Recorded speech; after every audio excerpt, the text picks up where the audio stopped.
పితా పుత్ర పవిత్రాత్మనామమున ఆమెన్. క్రీస్తునాథుని యందు మిక్కిలి ప్రియ సహోదరి సహోదరులారా, యేసు తిరుహృదయ మహోత్సవ వాక్య పరిచర్యకి మిమ్మందరినీ ప్రేమతో ఆహ్వానిస్తున్నాను. మత్తయి శుభవార్త 11వ అధ్యాయము 28, 29, 30 వచనాలు.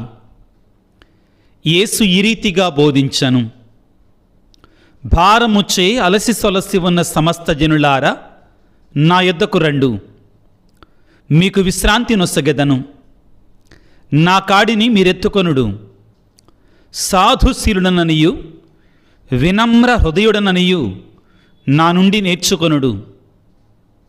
అప్పుడు మీరు విశ్రాంతిని పొందుదురు. ఏలయన నా కాడి సులువైనది, నా బరువు తేలికైనది. మున్ముందుగా ప్రియ సహోదరి సహోదరులారా, మీ అందరికీ యేసు తిరుహృదయ మహోత్సవ శుభాకాంక్షలు, దేవుని యొక్క దీవెనలు. ఆ యేసు తిరుహృదయం యొక్క ప్రేమ మీకందరికీ, మీ కుటుంబాలకు తోడుగా ఉండాలని నా యొక్క ఆశ, ఆకాంక్ష, ప్రార్థన. ఈనాడు యావత్ కథోలిక శ్రీ సభ యేసు తిరుహృదయ మహోత్సవాన్ని కొనియాడుతుంది అంటే దాని అర్థం యేసు ప్రభు యొక్క శరీరములో ఉన్నటువంటి ఒక శరీర భాగం యొక్క పండగను కొనియాడడం లేదు. ఈనాడు మనం కొనియాడేటువంటిది ఆ యేసు ప్రభు యొక్క హృదయం దేనికి ప్రతిరూపంగా, ప్రతిబింబంగా నిలుస్తుందో దానిని కొనియాడుతున్నాం. దేవుని యొక్క ప్రేమ, ఆ యేసయ్య కారుణ్యం, ఆ యేసయ్య యొక్క క్షమ, ఆ యేసయ్య యొక్క ప్రేమను గురించి మనం ధ్యానం చేస్తున్నాం. ఆ ప్రేమను మనం పండగగా కొనియాడుతున్నాం. ఈనాడు మనం కొనియాడేది ప్రియులారా, మానవాళిని తాను ఇంకా ప్రేమిస్తున్నాను అని మనకి ఒక బలమైనటు గుర్తును ఉంచటం కొరకై చివరికి తన హృదయాన్ని ఒక బళ్ళెమ్మతో పొడిచి తెరవడానికి అనుమతించాడు. చూడండి, ఆయన లోతైన ప్రేమని మనందరం ఈ రోజున ధ్యానం చేస్తున్నాం. మనం పాపులముగా ఉన్నప్పుడే, మనకు అర్హత లేనప్పుడే మనను అమితంగా ప్రేమించినటువంటి ఆ యేసయ్య హృదయాన్ని మనం ధ్యానం చేస్తున్నాం. ఒక గ్రామంలో ఒక యువకుడు ఉన్నాడు. నీతిగా, నిజాయితీగా, దైవ భయముతో బ్రతుకుతున్నాడు. మిలిటరీలో సామాన్యమైనటువంటి సాదాసీదా ఉద్యోగంలో చేరాడు వయసు వచ్చిన తర్వాత. అతని పేరు రమేష్. ఈ రమేష్ తన ఇంటి ప్రక్కనే ఉన్నటువంటి రమ్యాని ప్రేమించాడు, నిజాయితీగా ప్రేమించాడు. కొన్నాళ్ళైన తర్వాత ఆ రమ్య వాళ్ళ తండ్రి రమేష్ తోటి, మా అమ్మాయిని పెళ్లి చేసుకోవటానికి చాలా ధనవంతులు, ఆస్తిమంతులు వస్తున్నారు అని చెప్పాడు. దాని అర్థం మీకు అర్థమై ఉంటుంది. కొన్నాళ్ళైన తర్వాత ప్రమాదవశాత్తు అనుకోకుండా రమ్య ఒక దారుణమైనటువంటి యాక్సిడెంట్కి గురయ్యింది. ఈ యాక్సిడెంట్లో, ఈ ప్రమాదంలో రమ్య తన శరీరాన్ని, మరి ముఖ్యంగా ముఖాన్ని చాలా దారుణంగా కోల్పోయింది, పాడైపోయింది ముఖం అంతా కూడా. అందవిహీనంగా మాత్రమే కాకుండా అందవికారంగా తయారైపోయింది. ఇంతలోకే రమేష్ మిలిటరీలో, ఆర్మీలో సామాన్యమైన ఉద్యోగి నుండి తన నిజాయితీని బట్టి, తన కష్టపడే తత్వాన్ని బట్టి, తనకు దేవుడిచ్చిన తెలివిని బట్టి ఒక ఉన్నతమైన స్థానానికి వెళ్ళాడు. మేజర్ అంటారు, మేజర్ ఆఫీసర్. ఆ స్థాయికి వెళ్ళాడు ఈ 3-4 సంవత్సరాలలోనే. రమ్య బ్రతకటం కాదు, తనను తానే అసహ్యించుకుంటుంది. ఎవ్వరు కూడా పెళ్లి చేసుకోవడానికి సిద్ధంగా లేరు. చాలా అందవిహీనంగా, అందవికారంగా తయారయ్యింది. ఒక రోజున రమేష్ తన ఇంటికి వచ్చి శుభలేఖ తీసుకొని రమ్య వాళ్ళ తండ్రి గారిని కలిసి ఆ కార్డుని వాళ్ళ నాన్నగారికి ఇచ్చాడు. రమ్య వాళ్ళ నాన్నకి ఇచ్చాడు. రమ్య వాళ్ళ నాన్న ఆ శుభలేఖని, ఆ వివాహ ఆహ్వాన పత్రికని తెరవగానే తన కూతురు పేరు రమేష్ ప్రక్కన ఉంది. రమేష్ వెంటనే అన్నాడు, ఇది ఫైనల్ కాదండి, మీరు మీ అమ్మాయి ఒప్పుకుంటే నేను మీ కుమార్తెను వివాహం చేసుకోవటానికి ఇప్పటికి కూడా సిద్ధంగా ఉన్నా, ఇప్పుడు కూడా నేను ఇంకా మీ కుమార్తెను ప్రేమిస్తూనే ఉన్నా అని చెప్పేసరికి రమ్య వాళ్ళ నాన్నగారి కళ్ళమ్మటి నీళ్ళు ఆగలేదు. తనకు తెలియకుండానే పెద్దవాడైనా కానీ వంగి రమేష్ కాళ్ళు పట్టుకోబోయాడు. అయ్యా, మా అమ్మాయి యాక్సిడెంట్కి గురైన తరువాత మా అమ్మాయి కళ్ళి చూసినటువంటి వాళ్ళు ఎవరూ లేరు.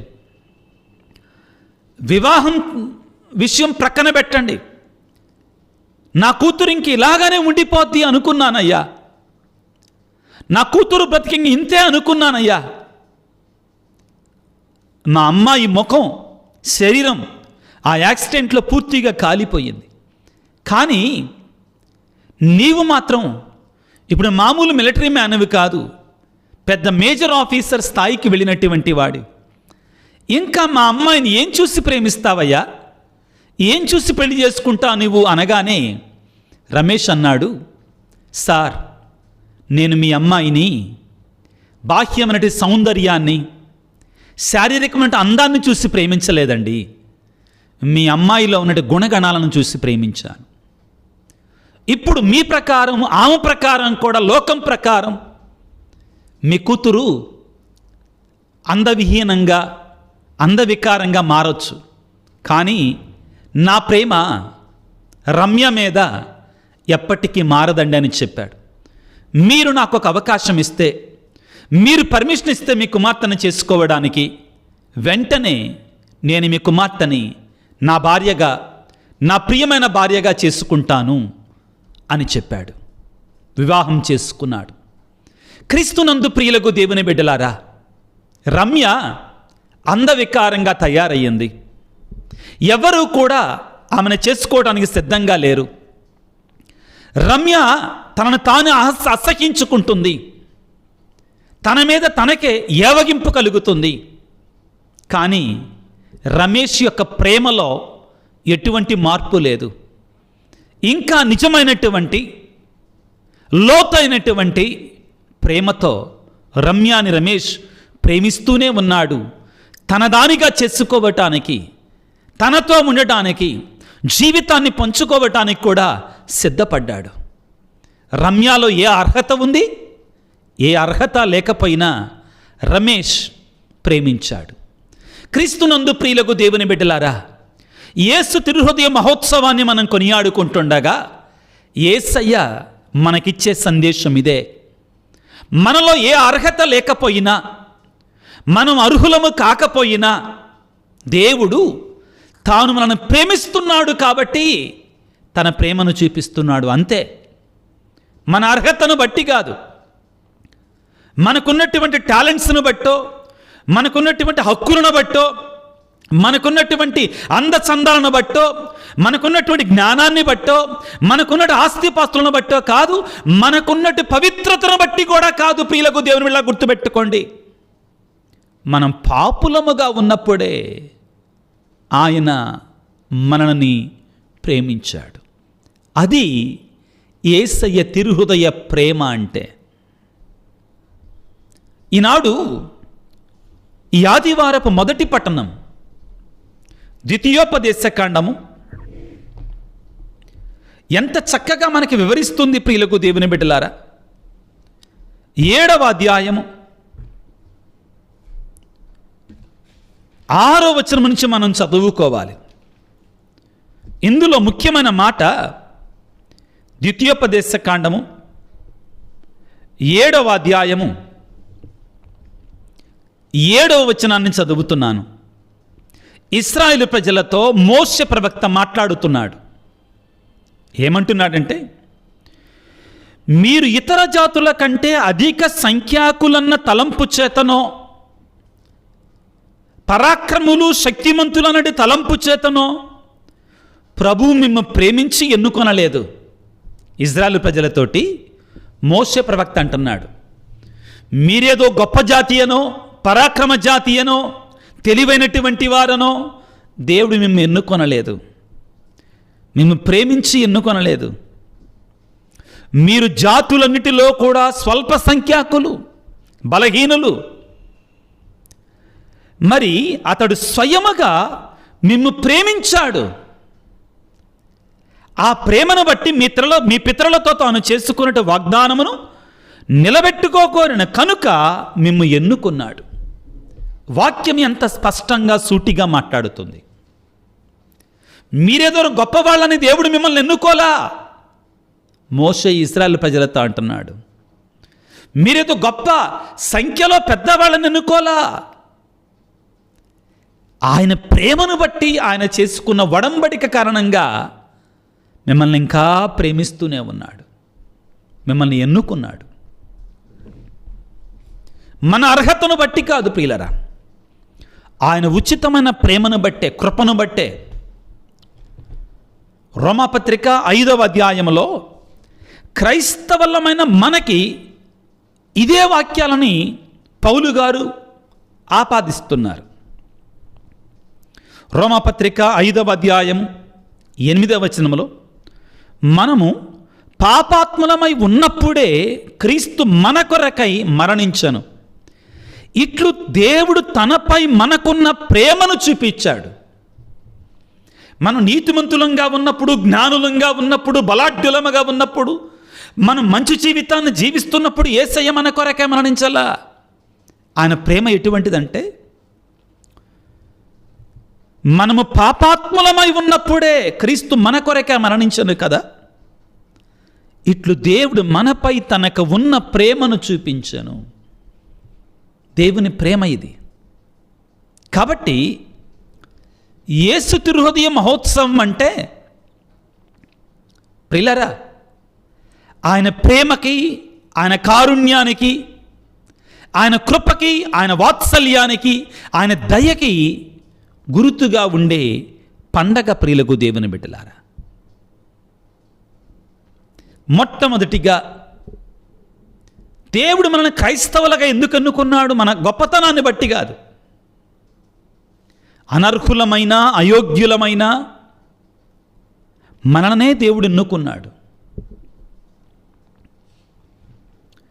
పౌలు గారు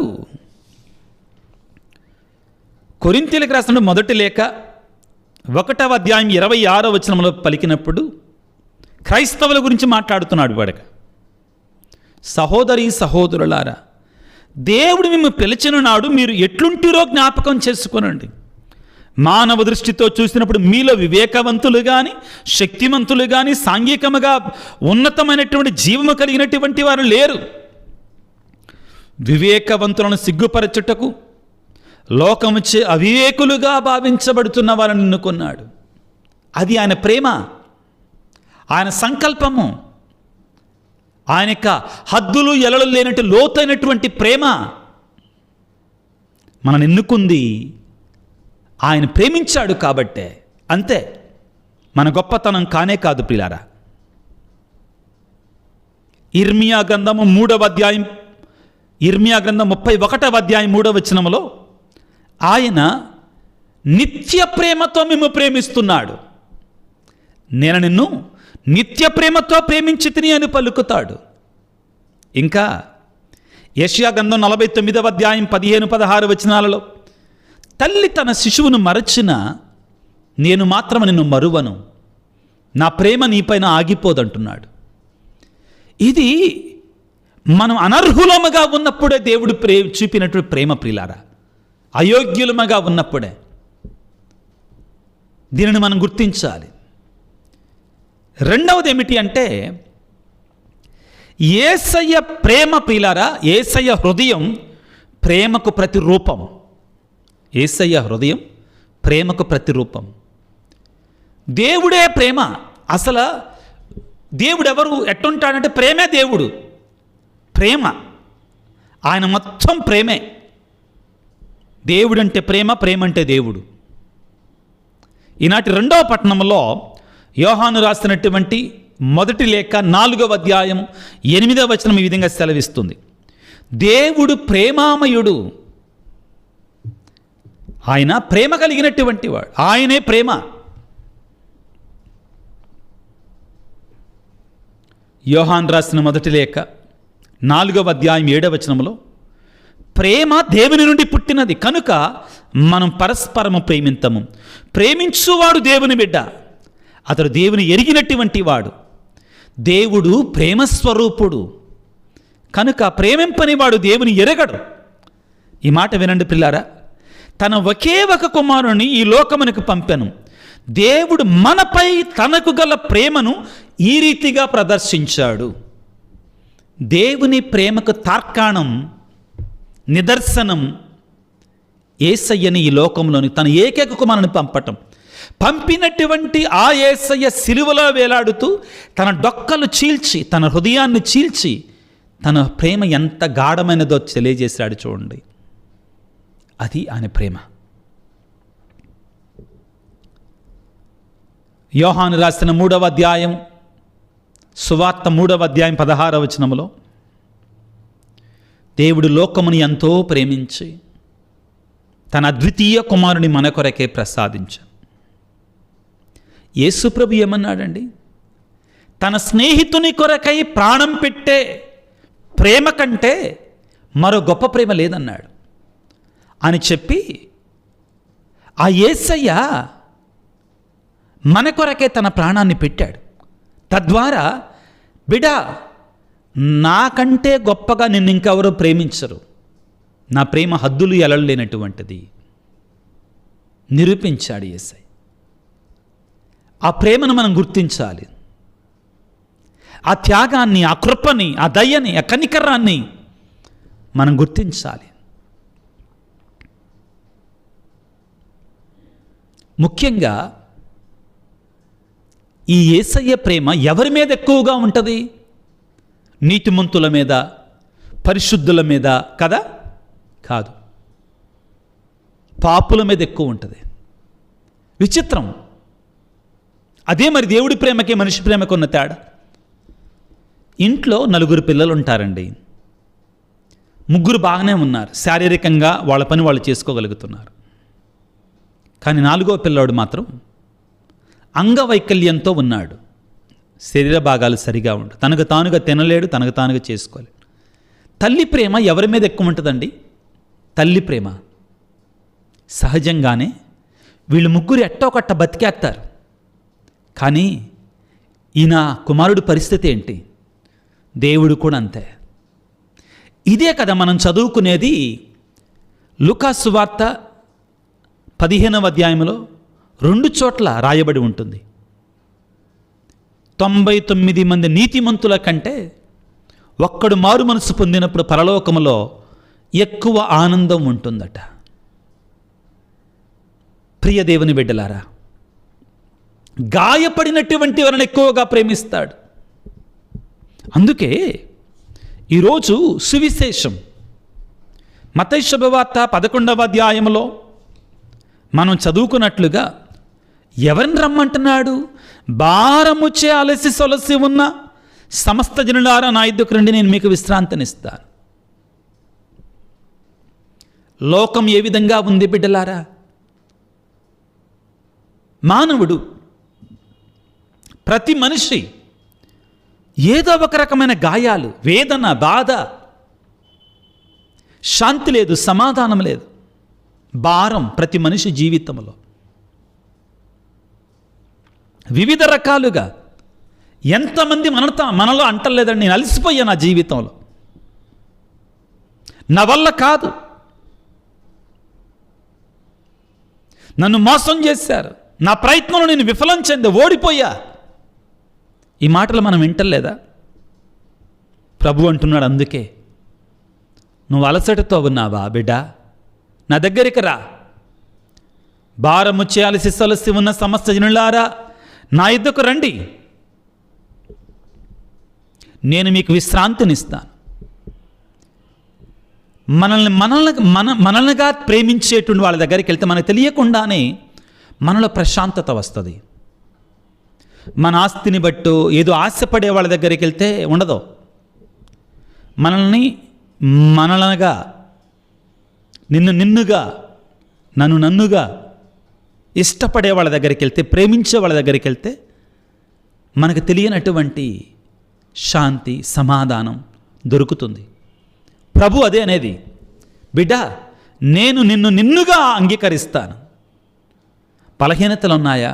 వెళ్ళు ఆయన దగ్గరికి. ముందు వేదనతో ఉన్న వెళ్ళు ఆయన దగ్గరికి, భారముతో ఉన్న వెళ్ళు ఆయన దగ్గరికి. భారము చేయి అలసి సొలసి ఉన్న సమస్త జనులారా నా యొద్దకు రండి, నేను మిమ్మల్ని ప్రేమిస్తాను, నేను మిమ్మల్ని ప్రేమిస్తాను, మీకు విశ్రాంతినిస్తానని పలుకుతున్నాడు. కీర్తన 147 3వ వచనములో, విరిగి నలిగిన హృదయములకు ఆయన చేరువలో ఉంటాడు, బాగు చేస్తాడు. బిడ్డలారా, లోకం ఎలాగా ఉందంటే చచ్చిన పావును చంపుతున్నారు. అవునండి, తొక్కి పాపం అసలే బాధల్లో ఉంటే, అసలే వేదనలో ఉంటే, ఈ మధ్యలో మనం కొన్ని వింటున్నాం. ఆపద, నాకెవరు తోడు లేరు అని స్త్రీ పోలీస్ స్టేషన్కి వెళితే అక్కడ ఆదరణ దొరుకుద్ది, వాళ్ళ పక్షాన ఉంటారంటే నేను చదివిన వార్తను చెప్తున్నానండి. రక్షించాల్సిన పోలీసులే, రక్షక భటులే రక్షణ కోసం వెళితే ఆ తల్లిని చేయకూడని పని చేశారు. ప్రియులారా, చాలామంది తల్లిదండ్రులు పిల్లల విషయమై ఎవరి మీద నమ్మకంతో పిల్లల్ని విడిచిపెట్టలేకపోతున్నారు. మనుషులు మృగాలుగా మారిపోతున్నారు. ప్రేమ, ఆ వాత్సల్యం అవి కనబడతల్లా.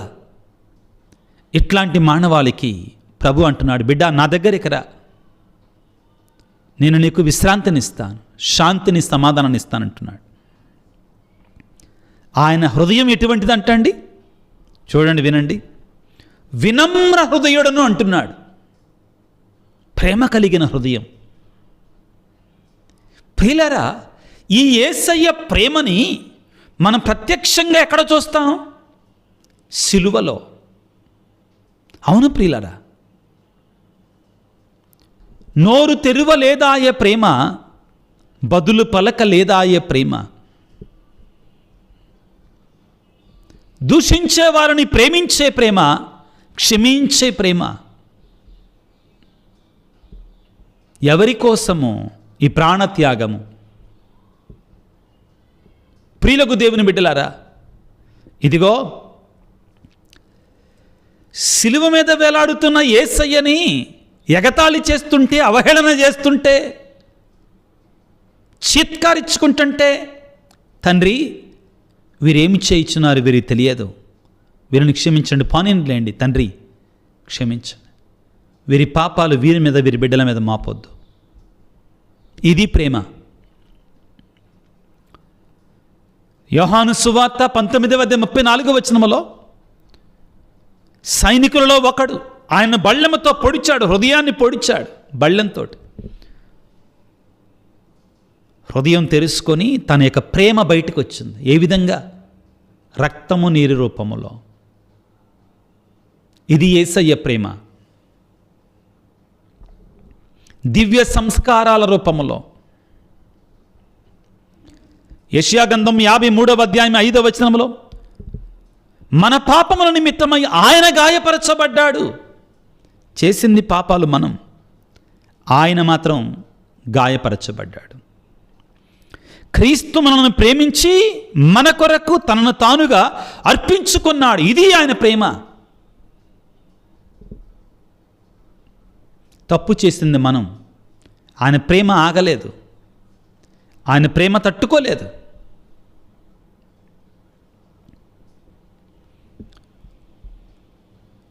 ఒక గ్రామములో ఒక గ్రామ పెద్ద ఉన్నాడు. చాలా నీతిగా, నిజాయితీగా, ధర్మబద్ధంగా, తన మన అనే తేడా లేకుండా తీర్పు తీర్చేవాడు సమస్యలు వస్తే.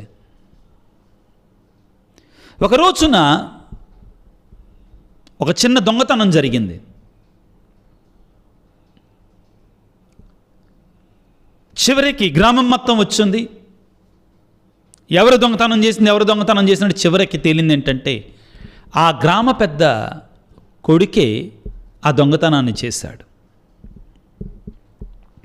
అందరు అనుకున్నారు, మొదటిసారి కదా, తెలియక చేశాడు కదా, ఈ ఒక్కసారి క్షమిస్తాడులే, ఇంత మంచి ఆయన కడుపును పుట్టాడు కదా, ఈ ఒక్కసారి వదిలేస్తే బాగు, ఆయన్ను చూసన్నా ఈయన వదిలిపెడితే బాగు అనుకున్నారు. కానీ గ్రామ పెద్ద ఇటువంటి నీచపు పనికి వడిగట్టాడు కాబట్టి 100 కరోడా దెబ్బలు తినాలి అని చెప్పాడు. శిక్ష విధించాడు. అందరూ ఆశ్చర్యపోయారు. ఇంత కఠినమైన తీర్పు ఉంటుందా అనుకున్నారు. అయ్యో చిన్నపిల్లవాడు కదా, 100 కరోడా దెబ్బలు అనుకున్నారు. అయితే ఆ కొట్టేవాడు చరణాకోలు పైకెత్తగానే ఈ పెద్ద అన్నాడు, ఆగో, తినాల్సింది 100 కరోడా దెబ్బలు, అతని స్థానంలో నా కుమారుని స్థానం నేను తింటానని చొక్కా తీసేసి అందరి ముందు నిలబడ్డాడు. అందరూ ఏడుస్తూ ఉండగా తాను 100 కరోడా దెబ్బలు తన కొడుకు స్థానంలో ఉండి తిన్నాడు. తండ్రి తన మీద చూపించిన ప్రేమను చూచి కరిగిపోయి కొడుకు తండ్రి కాళ్ళ మీద పడి, నానా, నా జీవితంలో ఇంకెప్పుడు ఎట్లాంటి పాపం జోలికి వెళ్ళను, నువ్వు నా మీద ప్రేమతో నా స్థానంలో ఉండి ఇన్ని కరోడా దెబ్బలు తింటున్నావు కదా, నువ్వు నా మీద చూపించిన ప్రేమను బట్టి అయినా కానీ నేను నా జీవితంలో మరలా పాపము జోలికి వెళ్ళను నానా అని చెప్పాడు. ఇక వెళ్ళలేదు. యేసయ్య మనం మరణించవలసి ఉండగా, మనం పాపములో పడిపోగా, మనం సాతాను వశము కాగా ఆయన మన కొరకై సిలువలో మరణించి మనకు నిత్య జీవితాన్ని ప్రసాదించాడు. ఇది ఆయన సిలువ ప్రేమ యేసయ్య హృదయం మనకు నేర్పిస్తుంది. ఈనాడు ప్రియులకు దేవుని బిడ్డలారా, యేసయ్య తిరుహృదయ ప్రేమను మనం ధ్యానిస్తుండగా ఈ పండగ మనకిచ్చేటువంటి సందేశం ఏంటంటే, నీవు నేను ఆ క్రీస్తు ప్రభులాగా మారాలి. ఈ లోకం ద్వేషిస్తుంది నిజమే, ఈ లోకంలో ప్రేమ లేదు నిజమే, ఈ లోకంలో మాయ అంతా కూడా నిజమే. కానీ నీవు క్రీస్తును అనుసరిస్తున్నటువంటి వాడివిగా, క్రీస్తును అనుసరిస్తున్నటువంటి దానివిగా నీవు క్రీస్తు ప్రేమకు సాక్షిగా నిలబడాలి. ఈ లోకములో కష్టమే, శ్రమ, లేకపోతే ఈ పండగ పరమార్థం పోయినట్టే, లేనట్టే. కాబట్టే ఏమంటున్నాడు పౌలు గారు రోమాపత్రిక 12వ అధ్యాయం 21వ వచనంలో, చెడుని మేలు చేత జయించండి. ఇతరులను కీడు చేస్తున్నారా, నువ్వు ప్రేమించాలి. అంత సులభం కాదు. యేసుప్రభువు అంటాడు కదా, మత్తయి శుభవార్త 6వ అధ్యాయం 7వ వచనం 7వ అధ్యాయాలలో, నిన్ను ద్వేషించేవారిని ప్రేమించమంటాడు. ఆయన చేసి చూపించాడు. మత్తయి శుభవార్త 5వ అధ్యాయం 14వ వచనంలో, మీరు లోకమునకు వెలుగై ఉండాలి, మీ సత్క్రియలను చూచి పరలోకమందున్న దేవుని మహిమపరచాలి. ఏ విధంగా? ప్రేమను చూపించాలి. ఎటు చూసినా ద్వేషం, పగ, యుద్ధాలు, కక్షలు, కార్పణ్యాలు, ఇటువంటి లోకములో మనం ఒక చిన్న చిరుదివ్వ ప్రేమ దీపాన్ని వెలిగించాలి. ఒక గొప్ప వ్యక్తి అంటాడు, చుట్టూ ఉన్న చీకటిని తిట్టుకుంటా కూర్చుంటే ప్రయోజనం లేదు, ఒక చిన్న దీపాన్ని వెలిగిస్తే చాలు, చీకటి నది కొంతవరకైనా పారద్రోలుతుంది. యోహాను సువార్త 13వ అధ్యాయము 34వ వచనములో, మీరు ఒకరిని ఒకరు ప్రేమించుకొనండి, మీ ప్రేమను బట్టి ఇతరులు మిమ్ము నా శిష్యులను గుర్తిస్తారు. ప్రేమను బట్టి, ప్రేమించే విధానాన్ని బట్టి మనం యేసయ్య శిష్యులను గుర్తించబడతాం. ప్రియులారా, చివరిగా లూకా సువార్త 6వ అధ్యాయం 36వ వచనములో, పరలోకమందున్న మీ తండ్రి కారుణ్యము కలవాడైనట్లే మీరును కారుణ్యము కలవారై ఉండండి అని పలుకుతున్నాడు. ప్రియ దేవుని బిడ్డలారా, యేసు తిరుహృదయ మహోత్సవాన్ని, యేసు హృదయ ప్రేమ ఉత్సవాన్ని మనం కొనియాడుకుంటుండగా నీవు నేను ఒక ప్రశ్న వేసుకోవాలి. నేను కూడా ఆ యేసయ్యలాగా ప్రేమించటానికి సిద్ధముగా ఉన్నానా?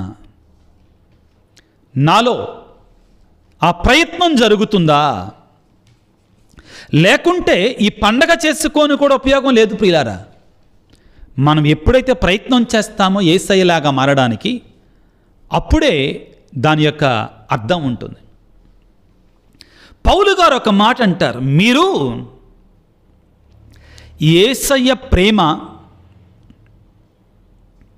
ఎంత లోదైనదో, ఎంత ఎత్తైనదో, ఎంత విశాలమైనదో, ఎంత ఉన్నతమైనదో మీరు తెలుసుకోవాలన్న యొక్క కోరిక అంటాడు. తెలుసుకొని అలవాటు చేసుకొని ఇతరులపై అది చూపించాలి. ఈనాడు ప్రభువుని వేడుకుందాం ప్రియులకు దేవుని బిడ్డలారా.